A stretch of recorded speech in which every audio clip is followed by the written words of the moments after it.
Welcome to Kenton Teaches. Enjoy the video. You need a few essentials before you act. Emergency SOS enabled, a passcode, and either a cellular Apple Watch or your paired iPhone nearby. Once ready, focus on the stainless side button. Press and hold that side button, you'll see sliders appear. Keep holding if you want the watch to place the call automatically without dragging. This first move starts the emergency sequence immediately, so do it decisively. Don't fumble when seconds matter. Once you press and hold, pay attention to the countdown and haptic taps. Those tell you the watch is about to call.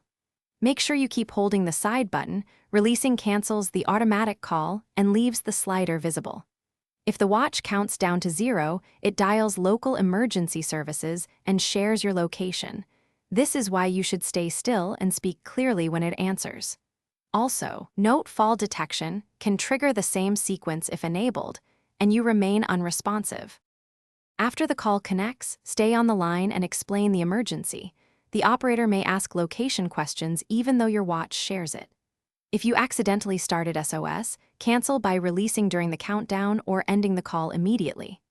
If the watch won't call, check emergency SOS is enabled, restart the watch, and confirm the cellular plan or iPhone connection. That single check usually fixes most failures. If problems persist, contact your carrier or Apple support for next steps. Thanks for watching. Please subscribe if this video was helpful.